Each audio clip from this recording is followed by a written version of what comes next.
hwekro mo man hene owo ho no nso akasa ya wo kire se nneema bia ye kra ewo ye kro yi no mu no ewo se ehwe ne ede mmra eto ho wo chena emra se badwafie ye budget no wo mo kwa akokenkan o na donkuma no wo ma kire wo ma dwen atoto ne din kura saa na so amefo nso akasa ye firi ho nso ebekwa kopie mu ewo asinfo su ai wo mfimfini mantamu erebia wona ne mpenafo aka bom ede yam hwehwe abeto amawofo so no aposifo nsa aka wo mu ene Ghana inflation ye tira ye de adropo na dropo ye no atosen ye de brɛo and some no do so anwumre kaya ho ewo social media platforms ahudro ni na so sompaonline.com udru honmo a obenya ensem no bi akenkan sanso ene ye Facebook, Instagram, YouTube, Twitter and TikTok ni na so active ye Sompa TV Ghana wadwenche no susu no aya no wagya no hobrepem ye bekenkan ni na ede amamo ensem no do so anwumre o meyi so de ene amahudro so nsem ne akeka sieni ya asofu Nyesi hunkonya ya ye de besomo akua bo achewa sempetia enemy din kan ye hoan anwumrei mene mi amano mizo ne 5G awie ajapia apam dada afi yenyebre na nsem no yentutu ne sra ne abasa emfa mawo ye wramra se badwafia donkuma ewo ho wo mu nyina eboje so na sa monje so wo mo boje so ne ya abasobo wo de bo santima hene ote kokoso tebrawere ne krawe ngoma so Ken Solomon otimfo se tu se papa na yade papa enkanka ne hyehye pa wode tudwa de boa se de be na kwamfa no kye aban ya asabia no betimi afa ne tampa afira a watu ne din se hil kwamfa no kye na kye se babia duyefo no bia no yensa nso nsa ne yade na abasobo no ese wani ene waso fa ye wo mrahye bedwam ene ye se yewura otumfo oseitutu ababio yedanase nana nkwaso se odi initiative aba a obehwe ama konfanoche ayekra behwe a ofre hill konfanoche ye nyina ye bekaye a konfanoche yesi no 1954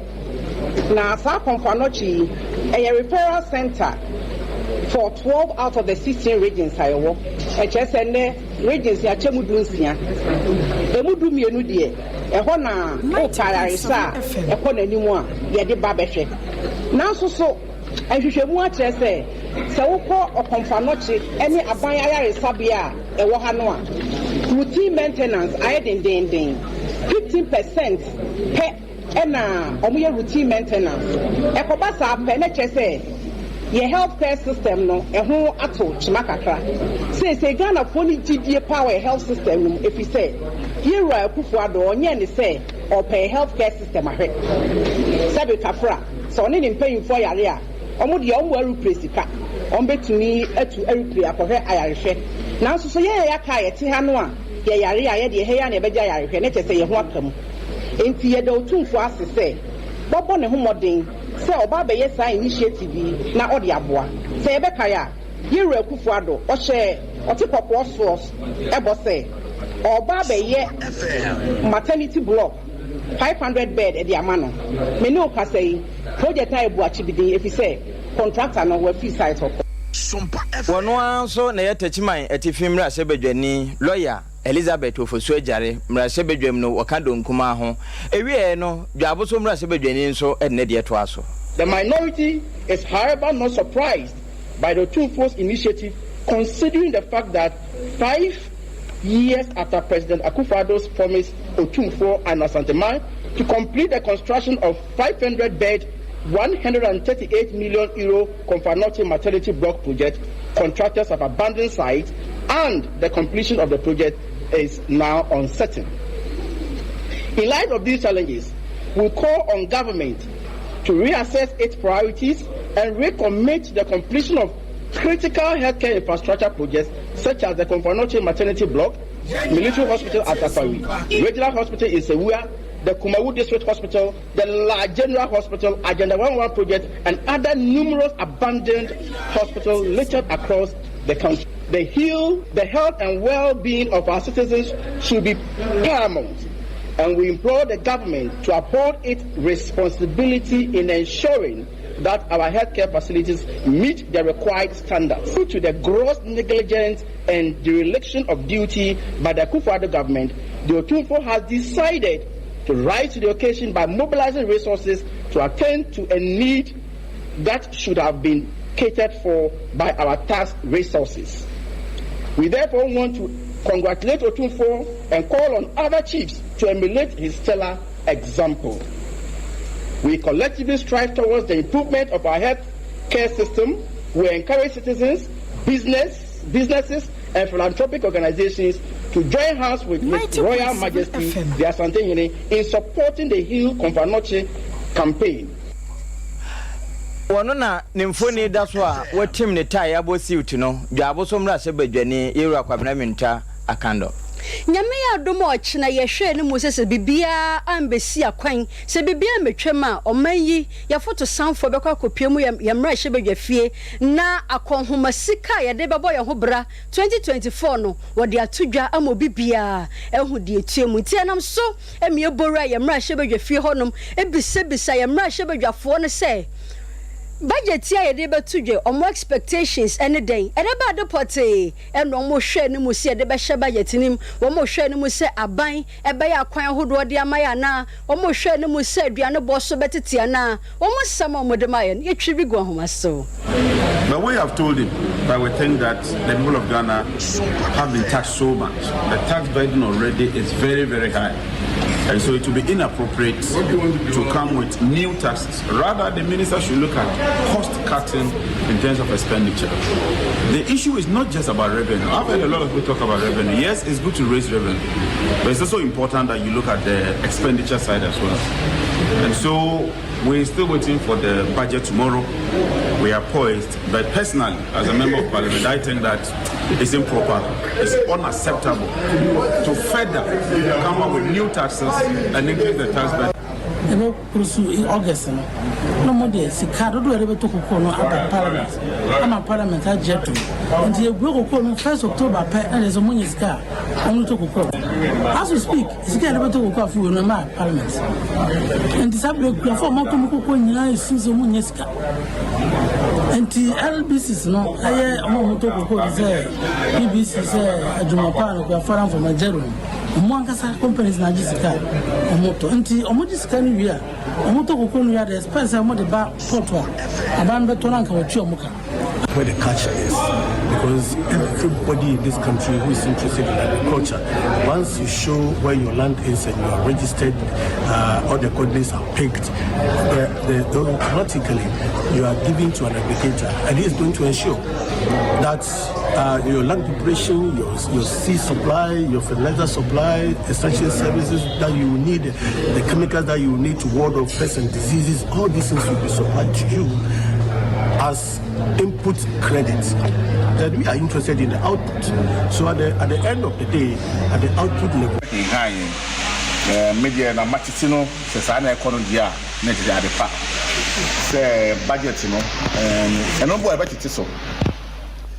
Yamra shebedwafo ye omo mra shebedwafie no omo kire wo mo adwen budget anya me ya doma wo kina o man foto sanfo bekwa akwa kenkan no eno omo kire enuoma poti bia wo mususu se ebewom ene nuoma bia wo munya ya enka won fanka ho eno no se wo mo kwa se tie bia me pesenka wo mo fa 5G nka ho mizo fruit drink na ansa na minister bekasa no na wabɔ 5G na fi ahoden no wanya chapo na watimi abensen no pa ede agu ho na we no eba Ghana yemra ne nchiama eno na ye eboson kese abribia ye kotosore no we no atekere 179 no wa asama eka ede tato na ekwawie timamufo e woso ame wono nso de woni atomu pa wo sade mrasha badwafo aka de wo mususui wo nso de wode aba na no kwase meze ye nyina ye Ghana fo ja fi bia ye se budget na ye nyina Ghana fo ye nyina nso e biti akotena parliament na mom yeso adwen kire a yeso ye kire ya na bo man Ghana e basa etimi kan adwen fi se ye nyina to e boa na last year budget omo ye omo kan so omo ya mpa so omo ye omo hihye bebebe hu de ye ya Matias ya nso yo wa ye adwuma kwan omo de abeto wa se ka budget full last year and we almost the last 2 years or so. You who the acquaint could see. I'm as 2040. And also 2024, sorry. As we are supposed to have a budget. And the Busa Ghana, not to see a connaissance. The scale must be no, this Cabana must have a 2024 budget. And the Mugana perform the cost, and as I do minor Muyadi. As you never be acquired at Ghana, if we are it. The new mindful food be a yoku. The Madaruma said you to Abama Moko, Monia, Namusumway, said you want to have my associate. The budget is very similar to the I say I want to have a because we can come to and go to good. You my yeah, about to with the other side, I'm Baba. And somebody takes a chain, which is Maria. It's across the because maybe I'm not for me. Nothing other government and I'm come up in the Dar to make a good Teresa. One because most of the people in the little bit but no me hacen mozamos, no me hacen mozamos, hacemos un drag de si es bien era un mini para ganar un momento a un chance de grabo se de grabo para no chance a uso o MP colaboração isso oh não bibi não vamos fazer porque não é problema não é problema mamãe minha que não muito nada nem é também foi a essa foi muito não é problema não me há chance a não fazer eu não sei como os como fomos guarda para o banco não é não tem que ser too much não tem que too much back to go to crap so aí claro aí tá e a bane wakabi a oye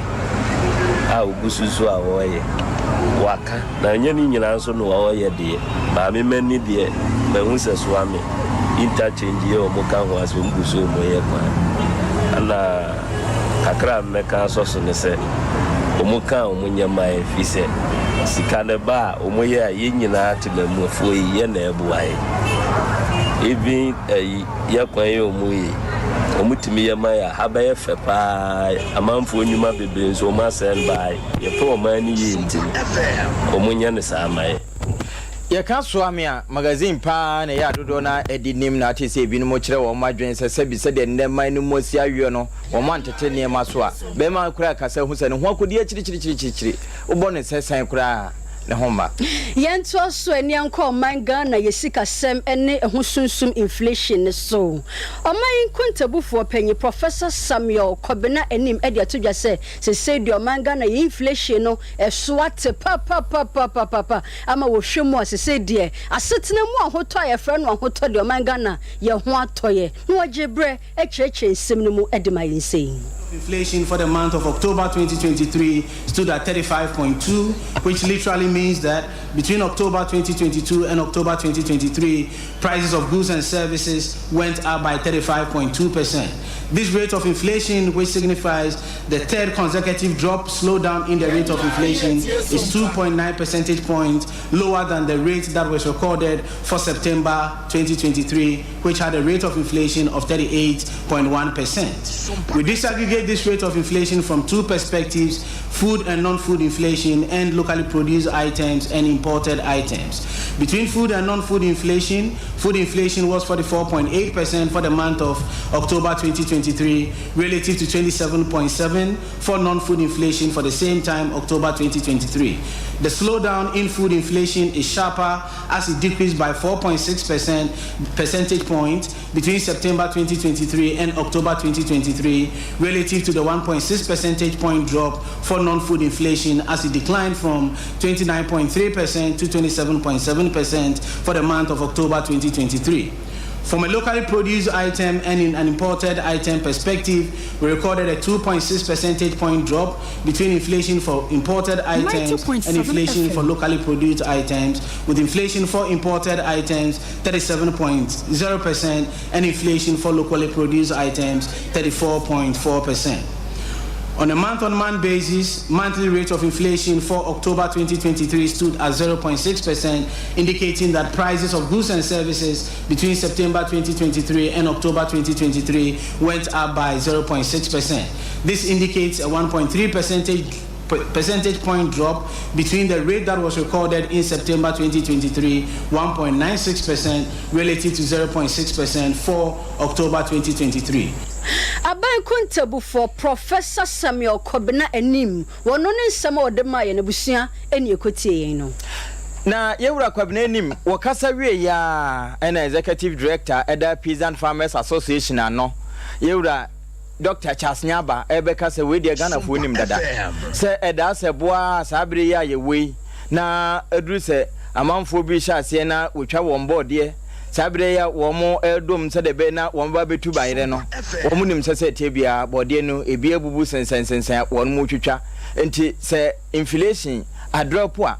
ma we no Central Bank of Ghana meje ma wo mo hokra na Ghana fu nim efritete. The planning for food and job phase 1 was a failure because even with the planning for food and job phase 1 last year this time around, poultry farmers were complaining of a limited supply of maize, lack of soya beans, and then the entire markets in Ghana, there was shortage of the various food items. But usually around this time around, many farmers would have been harvesting. You travel across Upper East, Northern, Upper West, Middle Belt, that's the Chiman area, come to the Southern Belt and Water region. Everywhere people are harvesting their greens, their vegetables, and then the legumes. So the current drop in the prices of food items, especially the locally produced food, is expected. Other factor that I may want to attribute it to could also be the recent stability in the currency and then the fuel price. That could also be a factor. So if we are able to hold these factors for a while, maybe we may see stability for some time. But if those factors lose and then we mop up the surpluses that we are harvesting now, getting to December, if you don't take time, we may see prices of food items going. Yeah, we do, because this is the bumper season. When you travel across all the farming communities in Ghana, you see that they are harvesting.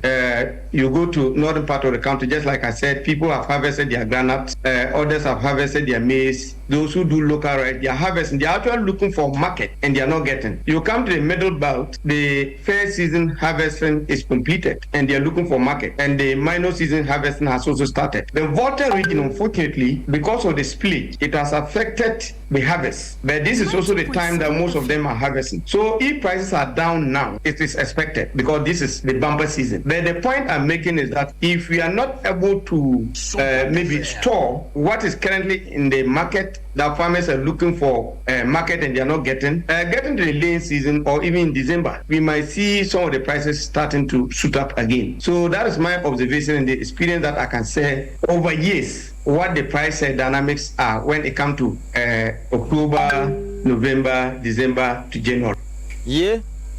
Ene a wote ye ni mfoni a na edanche a wo hwe no Dr. Charles Nyaba Peasant Farmers Association Ghana ha wona da wo ma no se bi Central Bank of Ghana wote chobo ya wajesu ye na hwana ka se chobo yin so eni ye wo man penye dada yera John Dramani Mahama ya onukro ya wo se him franka erema NDC amanyoko no echire mo se no wo de ade bi ebetintim ho aye fra no se 24-hour economy initiative na de tie nie se se de anesefo omukwa adwuma na pa omopon wia na wia no so ebia ba no ma betinama kosi anwumre no nwotwe na no nwotwe no so ebia betinama kopem sa ade be che no ma pon no 24 hours so mu gina mu ye adwuma na saa eno no so ebeye na adwuma bi ode betintim ho no 24 hours so bi mpon ebi be kwa napa ebi be ba wia na ebi so aba anwumre na wei na PRO edema True Drivers Union owura ya obari me kire mu se wo fwa so wo se eyade pa na eba ebetumi abosa ne se we filling stations ahodo na enkane no no mutinam anadwukra kuku akwa obenya fuel atona so na sendie na nwatwe nwumre no no ma hyase park wo monoma ne sam kakra ode maye no ebini and the papa no e dia tu dia no ya drama for ye so tike na ye ti Amisano, Yamano Santente, so Libya, Bato, Asante Duma, Yeno, Adama for the Pase, Yabet from Ghana, Anajo, and Somo,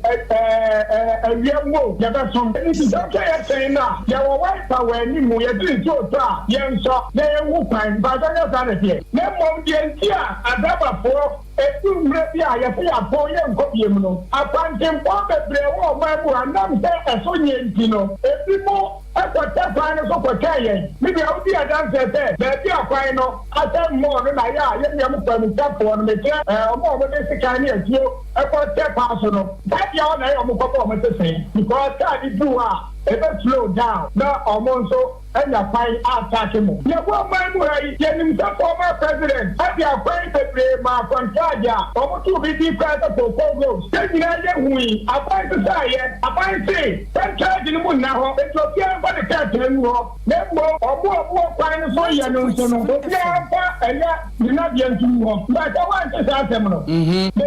the finna adada kwa abai di na kwa ko gina court say o di na say abai ni ya ye ethiopia ba ko ye ni say so ba the case that Pina, the and Canadian Timothy and Azua, and now Pina Saint Yesu, I am for no. If I tell you that man, you have a far from Friday man. Now, 10 years when I say GC, you know, so you have a boy of whom you are part of the case from the Japan. You are no one to tell you when you are called Miss Honey, and I know that here.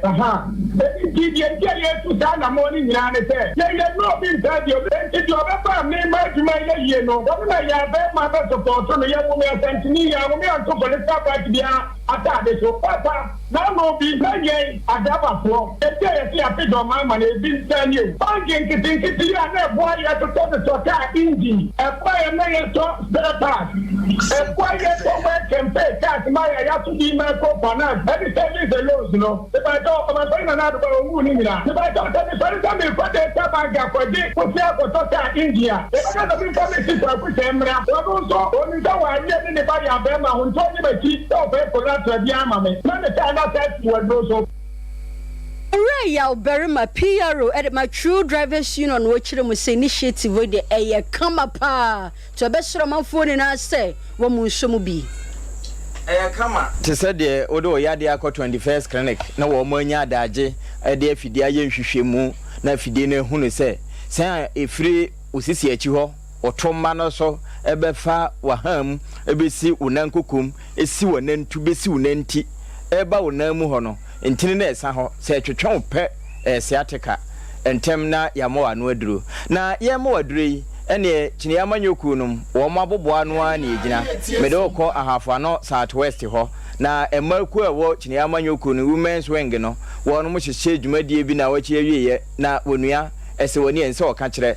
eno ena asante mantanum kini amanyoku titenani chairman na kwasi ekọ dwumadie na sibia wo kasa no wo se ema mamunsuro na wosoro nyamede ahoden na mamodeda emfa ho ne se de wowo no ne tire den wotese kobra mode moto kaka betumi akuna mana yiye de enti na wo kasa asemi wo se wosonofo akwakoyi Alhaji Dr. Mahmoud Bebo Baomia se wono na emedi sunanim emfa maprim mpani agua no moda amonna na mam betumi ayo papa mamunsuro won na sono mfa kwandua se nyina so de atom papai enso nya de agana fo beto enti sesei eyemo masade se mobabo aboso na matai chini yachi se de be na ebetimi din kunim aba 2024 8 no omutumi enye de embeki ne nne embeki na china embeki na ade chia ayesu eni peni ade acti Ghana for ade eni ade acti ahochira ba ye ma menum na ede ehuru no pa ene yesu free SHS mini anom nyame ya do by next week and next 2 weeks ye nuanom eketoa ebeko school no one says ka kra ye ba 4,000 5,000 6,000 the free SHS no ene ewe he ye ma menum modwuma amoye efu ma mo konyoma amoton ena mode bua ye kare mukru num ye twi anye de ema muni ho aye ni ho but ne ya mabehu ha no meka cheye ma me lodi na se me mami e kwa mi aso mo bi ohie obetumi de abua the PC manager sit to ha no video we me de koma no ye beti no abekom ha ye beti ye ma me lodi na aba ekom ha amanimo abaye adwuma because enwuma ene maye no even opposition po ana mu yesi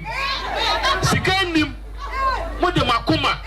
mode mahodi mode Sompa ti se be ya exercise John Dramani ha besa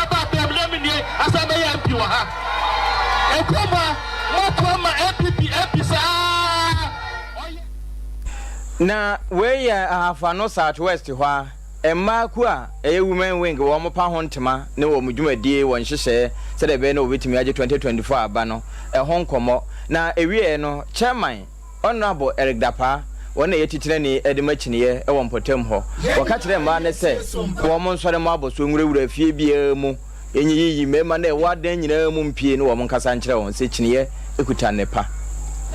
mahwe Ghana manu nyina adia emaya adia ho pa ne se ebra me kwajo broni amegina ha yi NDC constituency chairman mabo emma mienu amane se me pese mete asole wa akire ha emma mienu na mabo mamane o enso ebedi bosome ne manya ma oha eja so hwe o man mu ha emma edi mu pa ye o man Ghana mu ha enti mesra mo se nyame odemo kwa mfa mkodura asomdwum na mo ko nyina soso no mo kwa ne mo de yewura John Dramani Mahama na ni so ade hu papa wade mo ama Ghana yewura Abubakar Sadiq yewura Abubakar Sadiq yewura Abubakar Sadiq yewura Abubakar Sadiq amma bi dampono minum mienu yenim de waya ama yeden ye nyina wa afa no Southwest ha besramo emma no menim se party no modi nkan wo mu wa ha emema no yare emema no ya wode so tane nyina yare menim se omunum se yare yi nti no ombebo mo ho modi se efri next month e kono so omoso beke kan mo ho eno honorable Eric Dapa NDC chairman ahafa North Southwest afi women organizer emma do mpiafo no ekasai kire se de wo mosi awia taso ababoso se wo so nani abire se obebireki 8 no wo mbegi 8 no ade a hye kire ba bi ma wo mo na ba besan bebireki adini pa yesra honya se me adwo me menya me ho nya me kwa kwa tia hye na pathway abelu su de lala ya nya ya mo se bebe ya we ya wana from deputy say ti wa ya den o se so nya ya atwa ese so man ma ya den o man ma ya den e ma ya bre ya ka sa bre ya ni bre papa ya mesu kom ya titiem samana enne anchini mpo nu yonko ba ti wonti mi san nchire o man ma ya den na so pese e me me kwa ya kwa be na ma so susuo ni adi eche na obo san awose ya suo di ma na eche afu ya so mo kuma mo bra o ma san so ni bia no awose ka ya hupo so ya so fu na pasa wa so retima papa ma mi onye mi ansa wo ya akwankyere na asoda no ba ma ya ni ekwadwa ya ni ekwansuo ya ni awada fofo ya ni ani ya mmedi nkomo ofie mama tiwa mi ajo menna mema ibadi adansia because am about fear and what would I do no about pusi ma basori e be meet anti ajo ani abre na ni abre pa wa hafa no Southwest ho se chiniye ni nkunim a wonna nti obebo aboso bia se be na nkunim ebe ye chiniye amanyoku no edia anwumire ye nyina eno so yempe 5G energy drink bi mfamizo nka ho bra ye ko computer so adwadie ye wi a de aka do so ye de beto also.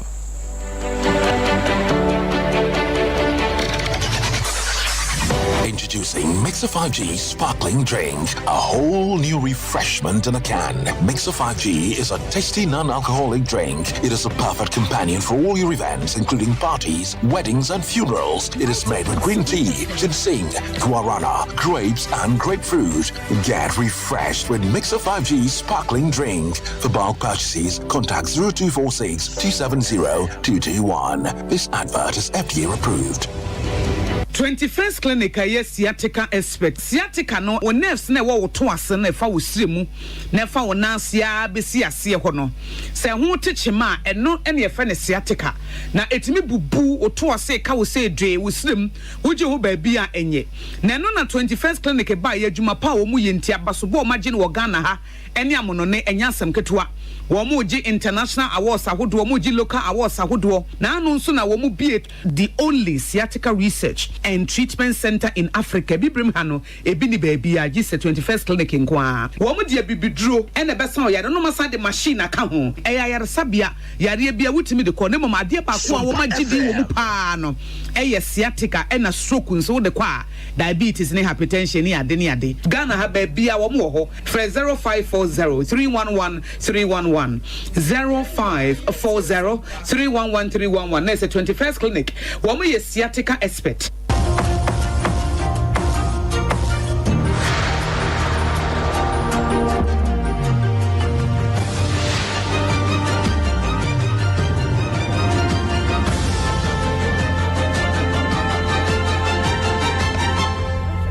TV Emma Akitiapa. I will say that must say some akaya hua abesi sabre aha Sompa TV you no siaka sebo and the abo no ye de besumu so was sentiment moi obati enka e was Sompa 93.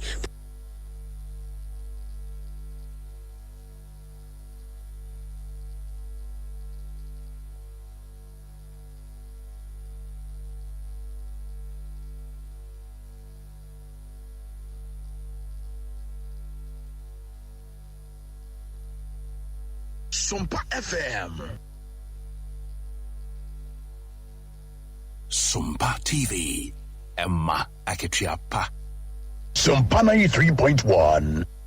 This is 93.1 FM. The Daily Searchlight ko wakra tanumu ere na asem akodan Supreme Court say empanyifo a wo honom enhwe esane say Yewra John Dramani Mahama ensan fata say obesan akosi akan biem si anto ne so aba no be ye man panyin omanfo be kai a bebo mamane June busumi ni mu no ene de asem no ebebo mo asem no toa so a enne na Supreme Court empanyifo no esan kwa sitne biem eno mo de tu dwa say Yewra Ken Crunch na sem de bedan Supreme Court no sabi eni nyina so bia no panyin Crunch e kirem senka be ya Article 61 Section 1 year 1992 Constitution no mo enka Supreme Court embo enchire mu ye se de be ya omanfo benya omo ho ntiasesa ne so no wokotena sidino ohu se Yewra John Dramani Mahama won sem fata so obesan akosi akan biem na wei na Supreme Court ko asetena no wo mo abona asem no agu esande abetu dwa say Yewra John Dramani Mahama owo ho kwan se 2024 abato obeda ye no no obesan akosi akan biom yentu akase no so na afi yenwuram ewo bono mantanum na no so Sunwane West na medura ahenkure ye odomase emabuna ewo ho ebinom aka won ho abomu atiesi monten so aboko jampa ne enya asamoketoa eda chena na Yesu Nywama adwada na saa koja wo mo boy nyina Yewra ke amwa ene di wo mo nim ene ebopini wo mo busa se won botaye pa ne san di asem na asie ne wo mo sempuntu abo wo mo se jonso abo akoko na se fifiri abo de nchem enti wo mo hu se Ghana ha nso no asem ha wamfe wo se wo mo mmua enti wo mo yo ye kire de akire mpanimfo se wo mo mra won sra ban mu Yabaya, we come in a peaceful demonstration. Na ya niama ehaye. Number 1, eya dumase akwan. Si akase dumase akwan a ekwan ne doso. 1, eya ne free dumase low cost. Eya babesi snake traffic lights. Amsa contractor no eya bridge bi. Ewa dumase be pona ya se wo. Bridge no onye but contractor no assistant in Yamako. That means hope is lost at this point. Near talk to me yati say ekwana na yenyina ye expect say a dual carriage is being changed to a single lane. It is every regional minister regional minister on here no nya hu bibi mai na ekwan no so a say your first way no because they say the problem they say so we a government worker now to Domasia Say was so bad Juma. Say one you're very careful, I'll obey late. It's more fast so me you ready. Enti domasi Juma for or more ya ben Juma or more private sector or more businesses. Or munyina carbon any of this petition no ever. Near talk to me a free domasi airport time so I'm saying for some time now and we have no effort so contractor no so bridge no one year and then infoni a wo hwei sunya domase mabuno no na wo moni abre na saa oye kira wo mu yeye krata no tenten se tienie na ne wo pagye ni nyina de koma ma me osu bana hene se wonye no ne si aban na mu eno so mu ano no nso ka se waje na babia so di wura bia na mpanimfo a ese won saka no wode be wura so me gidi se ense won aka na fa na wo nkata no so no ampa mesme ne mpanimfo na ye adwuma wa ha ebiem eye obi na odom me a ode meta ha se na adwuma no so nti no me hwe fa e wo ha sei ti me hwe nkata ni mu na yeso so eye office no ye de ne se ye be kata de ato so na omampani a opa me se me metena ha no metumi so ede amano na me de ba kwa ma no so no na asoye hwe apan so eye forestry commission and Ministry of Food and Agriculture a onu nyina onu so ede wo mu no me mpanyimfo so besia na ya ka ya ho na de se ye ye a ye bia wa ha betumi aye no de ka ya ho na ya yo de so go ye so a ye ntu de osma me se me metena ha no so na ma ku che dia kan so ede akoma no kada mase se de wa odi ka ka ya no wo se aye peaceful demonstration aye peaceful me da mase papa me da mase my idea me say me yakata am de komo mampania me ma wasate am won say wo de bae na ma na so de wo matu ho ana ho Yento so ewan sem fufuro mu General Secretary Edema NPP amanyoko no lawyer Justin from Ponkodo no penya kasa ya ode atudwa say parliamentary primacy da amanyoko no anim December bosumi a ebei no enya de so mo besi obi bia ho kwan sanso ena mo disqualify wo bia lawyer Chirema wo bia sombo ewo NPP amanyoko no ne senti say wo baba fa forms see ya vetting yen disqualify wo bia what is some way atudwa e won krampumpure mantamu wa brand birthday celebration nugu so ekoso no and what they can say National Executive Committee and the National Council no a committee ahudo pi ne senti eno musi se ginaye no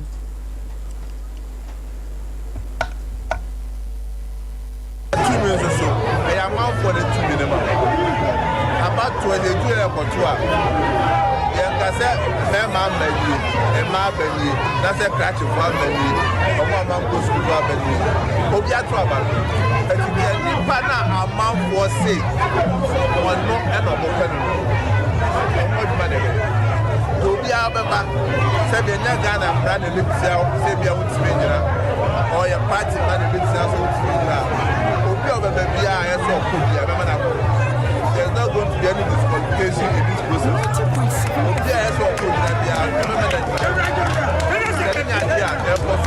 Nikrakramu and a lawyer Justin from Ponkodia de to also say dear what's Nasia no shall soon jay ya what party no more edika.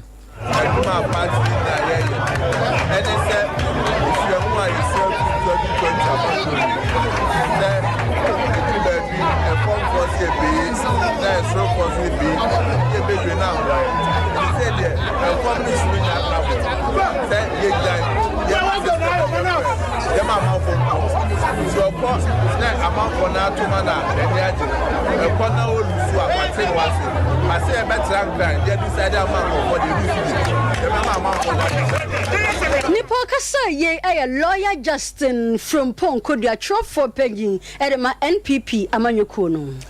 Ene yo so na amanyoko wo mo nsem ha na yegusu a ye we ho e won kramantan no mu na okomantan no mu a chochofo ema wosona amanyoko no eye yewura paka France ya o daily kanede ho wono nso kasa na wo chesesei wo mo ne kra no enkramantan no kwa wo mo ba be ye vetin nyame de che ade che ya a wo hwe ni mo se nipa be se adunum ensia de kro de won beye wo mu nyina vet ne no obobọ mmea no ete se abrekuma central no ba bia sisi wo so nkonnwa no ahwe wo mu akodi ba bi foforo ho ne yefro ofan constituency enti enkramantam de na wo mo hya ase ne no secretary edi say to yanim and I pay starting process at 9 o'clock. Make us so far so good because in Shisha, you go or Shisha Hosua. You were Group A and Group B. Group A is handled by the General Secretary of the party, or no, the chairman of the committee. And I will and also is handled by the National Women Organizer, Yamami Ikua,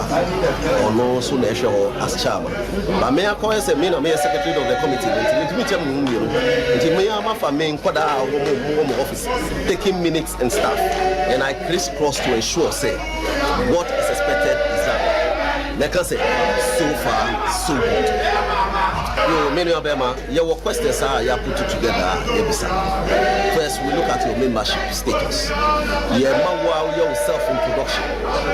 Like no cordon channel, whether you meet electoral commission requirements, whether you meet party requirements, whether you have the resource or the better campaign, and yes, call we now percentage. So far, 3 no percentage in your back. You pass your point 7 FM. And I make us say, Nipa 3 constituencies. Afi 5G ebejibe bia isanse djuma wo mpese wo ye no ya hoden djuma eno nso de 5G no hia no wanya hoden ne chepo na yewura Colin Samwa na akwa Abrekuma Central ho a wo ye parliamentary candidate edema NPP amanyoku no wodne de to aso. This is my second coming and it's a clear indication say we are winning Abrekuma Central together with my brother.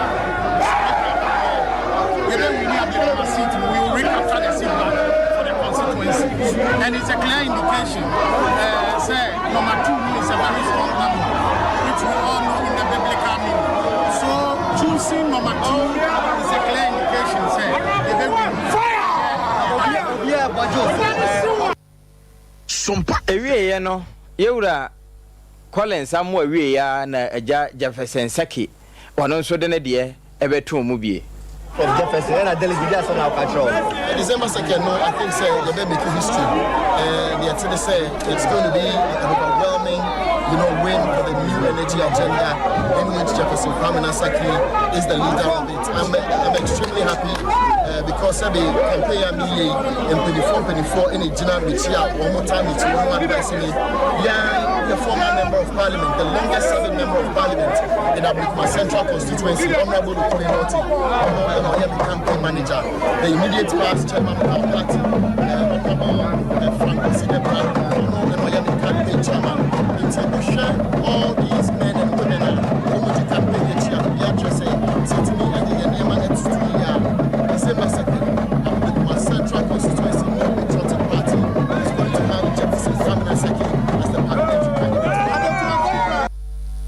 And no, yewura Jefferson Sakia, wano ura. Amwa Collins, Aja Collins was the number 2, and I just have Saki, so say one so at the number 4. The Bediano. You go so man, your same with dear, and a young Twasunian Koyura, Alan Koyo Chairmanton, one no Shone Campwell. One no and a yakofa by any penny pa, ya what the movement for change, a fanto among your corno unknown. No penny Aquasha civil society organizations, Pinam, our moving pick hotel, I won't cry, and or the 2 men. Say so mo bomo dem pa to mana awawade bi obeye wo krom hase no enya sem ketwa.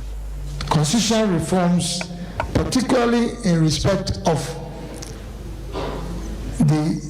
development of a national development plan and making sure that we are aligned as a country to that development plan. I further made the point that manifestos of political parties or individual presidential candidates must be aligned to an agreed national development plan. So basically, we are all on the same homepage in respect of that. Now, another point that comes out of your inquiry is the continuity in governance. There could be no better reflection of the issues that I'm raising about transformation than the fact that if you have a president that is elected on the ticket of a political party, then obviously after the term of office of that political party or the government brought into office by that political party, you can almost assume that a new government that comes in on the ticket of another political party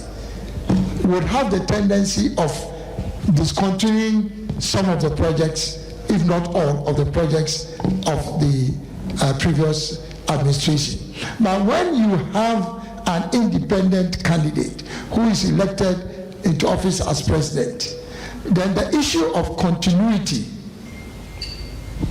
in government in terms of policies and projects and programs is more guaranteed than would otherwise be the case, because your interest is not with continuing projects of a particular party. Your interest is Ghana first. What is good for Ghana will be continued. What is not good for Ghana obviously could be discontinued. So I think that we are aligned in that regard. Savannah, I'm very happy that you brought out this issue of the youth, because time did not allow me to explain. Amayoku no anoyera Alan Kwajochira maintenance ni bi eni ekotie no. Ma memfa nko nananom na so na enese na wotwe awie bia no oba kan mamu emiame te se bono ene na afa hye chenchire pa na ekoso ebi ni munu fi afa hye no na jape kurum mpoasu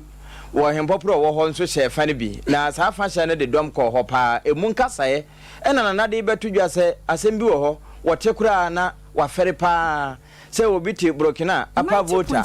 wote anwatam so pa no wadua to makese na fe Ghana dimirika di akire kwa kofa aba obi ti Niger shirim na wadua jene na ye kwa kofa e de aba abrekwa ye te kwa yempa ye de no udidi kura hwie asegu a na afifi ni ye ntime nyo na nakasa kire ne dom no Ghana ne ma wura ho pa ntos yo ene jene yo ntos ni jene yo ya krabi fralata yo ya krabi afri Burkina yo ene Niger yo Minister Asinamu yo MC yo Mesramo mon famille kran ko agriculture minister say yo o twabo to na Ghana yentimi nua ntos ni jene a ya betena se ye bedidi woni je ntos jene a wo yo ohiana atwa mama ne yesika sema enkoyie no yo eno bi asenie yo esre se enkuranhye biara a Greek ministry no beboa yo ama yekua ye atotoyie yo na ntosi ni jene keka ye bedi ni Ghana manim ha yesisa sika enkonkoto na amanone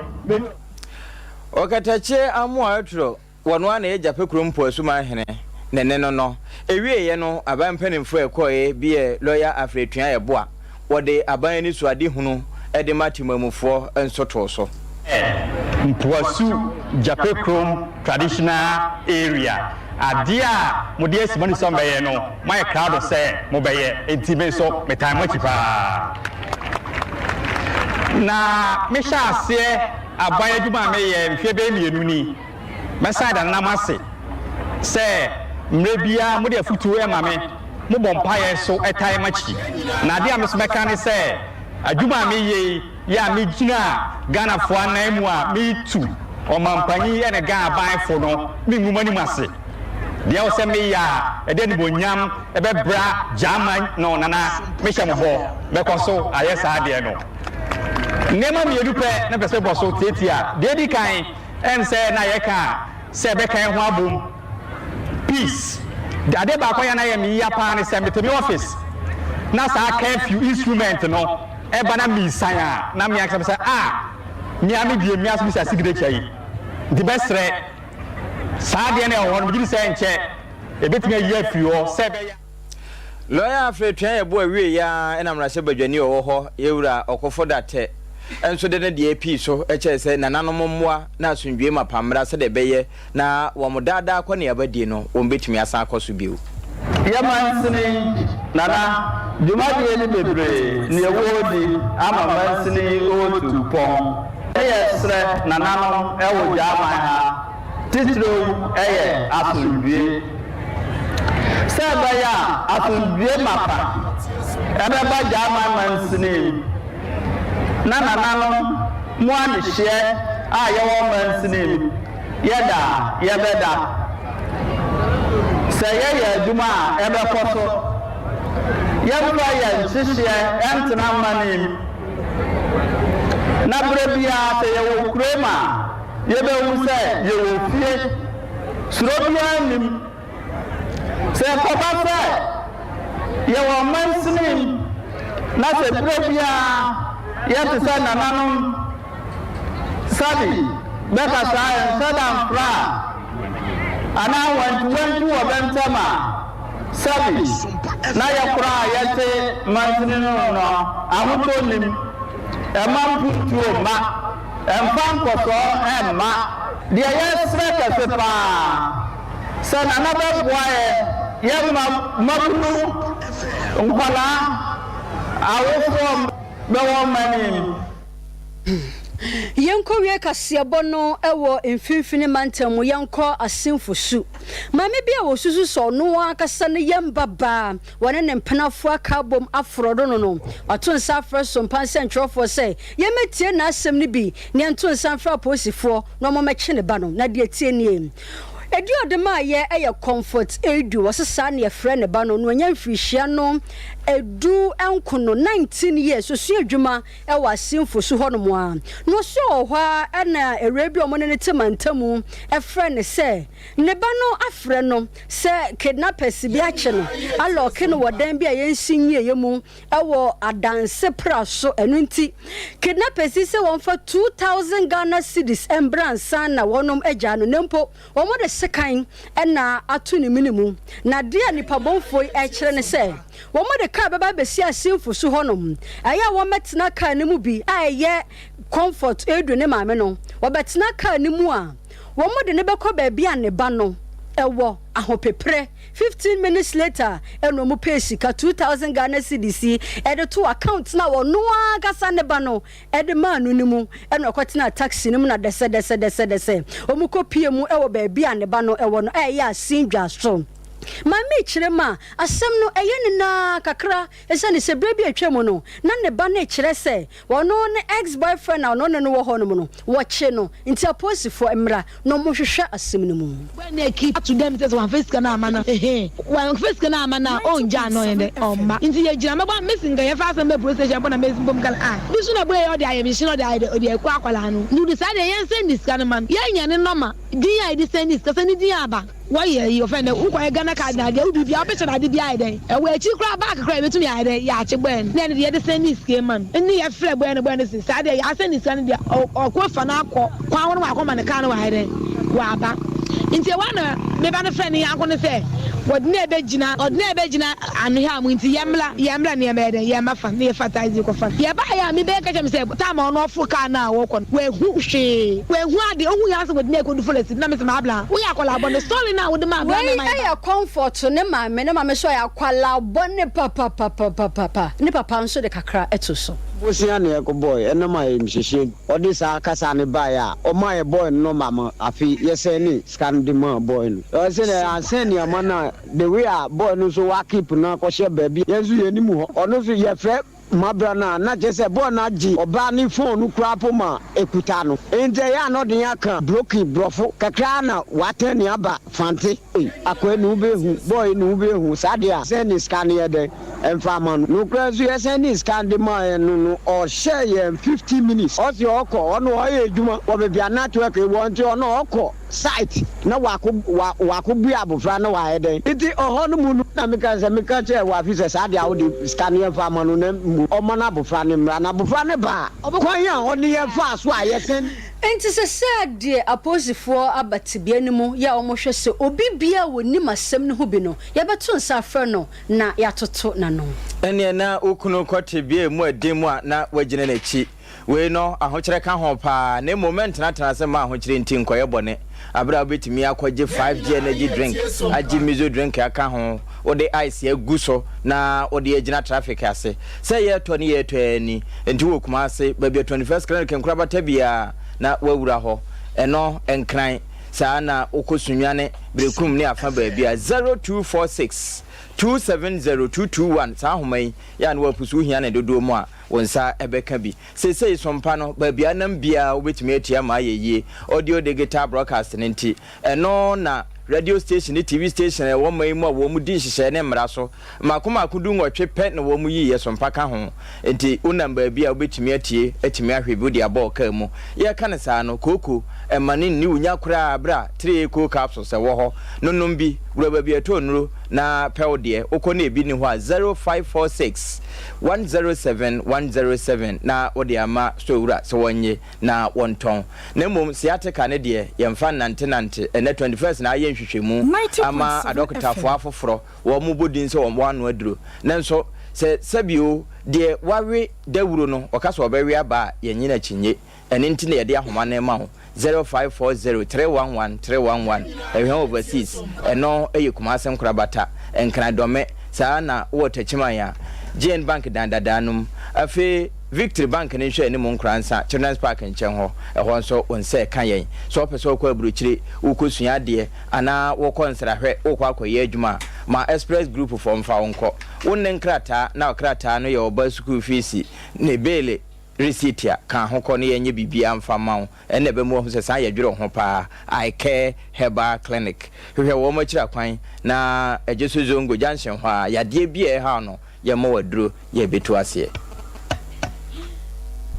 Wesu ni ebegina ni ede Sompa TV anwumre no nsia kase bono aba eweye yemfa akonya iso na yenda yahwefo ene yetiefo ni na ase ya Mr Brown eka ho bie semofo panyi eye yewura asante yeboa ena kuku amohodin wo mu bisanso ena akosua somua Liza Bebe adanse ejina musanso na wanhene champon wo konfirida mu so ya Grace Systematic Praise ena DJ Papa Toast the original woman na hoodin e won bi e de kase bo no e be so mo hwehwehwam kwan so akua bo a chewa sempetia eni me de nyame kwan so na me baaye mene triple A ejapia apamdada na yesi for me se eye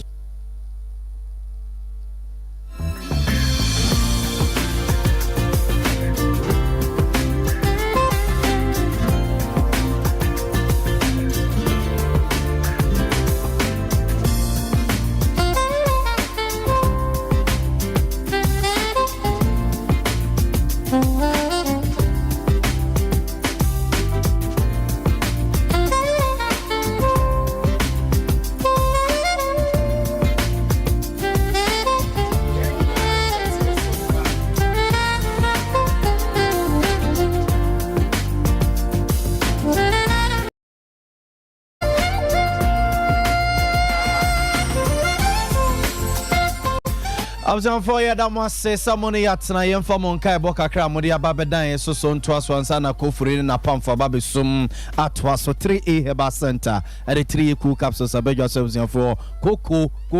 ya ye obia no onya 3 cool capsules so asebetu asebesi koko ntide bia osisi ya oya koko ntide bia oyefunu emu atim koko ntide bia wonu so ye otimu tumwa abzan for 3 cool capsules ne kan for dia mawo for the doctor authority pen for giatum Sa so no more 3A ointment abegwa so honamani sansa stretch marks pimples basa aje honamani aboso no onya 3A ointment ya eno so 8 wase ena afi osisi yade eno honam no a empempina na ta ya omre no onya 3A bamwa eno so ebebo ama oda odi udware anwumre sa na wakwakodu fie no na odi adan wunkum na de asra obo se bebowa na oto se oda ema hoto ema ho bawo honam yawo honam otutuo wachiri bremu a eya nemu ka odwe no onya 3A bamwa asiebetu asiebehye e de afri ni pedua ne mo food and drugs authority mpenimfo age enremi ense nyina atom eno nti enye na odwa so upebie to atone a odo ani kire Colinag Danny Herbal Misty Herbal any apidang pharmacy shops and drugstores ahudo nyina abusafo obenya bi for 0546 107107 0546 107107 and impeding for any encomo Obo Herbal and Medical Research Center Obo Herbal and Medical Research Center so yeah catch say oh yarwa bi to say near kwesibro ne kan say cardiovascular diseases here ebusuafo yesi wanya heart attack wode makoma ode saa obuwansu wo mu na hwe na bama wode ne nsanyo nwuna kwakoto no so a ebusuafo fo ne kire Obo Herbal and Medical Research Center ne yenhwe mfamo asoro bre uti ejwa pa kwesibro ne kan say eye migraine se bi ewo so a he chese tipaya odwene ho a wonti ase tipaya eni ase ebi ne tel so a furniture Obo Herbal and Medical Research Center ne yenhwe mfama eno akiri o pressure no ebra adwene ne nti ase so he yese obi a pressure yade onyina eya ne bi bane ade a ne so de ne de ebra adwene ne nti ase so a fone akiri Obo Herbal and Medical Research Center oye adwuma kakra bi anu abre oye adwuma kakra bi a umfiri ase nsene ha sei ene wate so a ebusuafo eye Obo Herbal and Medical Research Center ne yekanfo de amawo oye obi so a wakoma etatutu pa emuta ya uya ema oje ho anya Obo Herbal and Medical Research Center to nsade afro ena oye obi so a woni su ta bribri basa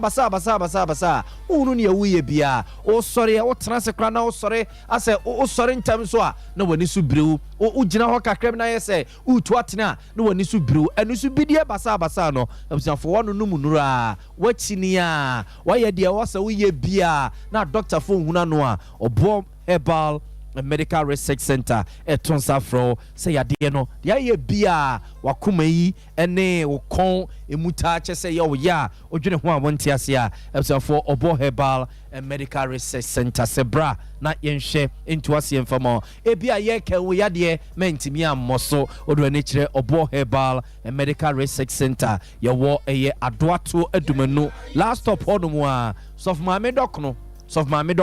eye opposite one wa ebusuafo ho ne ye wa ye somo ye adwuma efi adwada de kosi memenda ye adwuma fi dwada de kosi memenda anopa no nso de kosi anwumre nunum empemu anopa no nso de kosi anwumre nunum empemu ene ni nkomo our telephone number si so 0249 761508 0249 761508 and a 0257 472506 0257 472506 we a Obo Herbal and Medical Research Center and you go come say some patch de no you go so some patch de no you go so afia no hie bio afene kwa wie ye ne yankopon ententam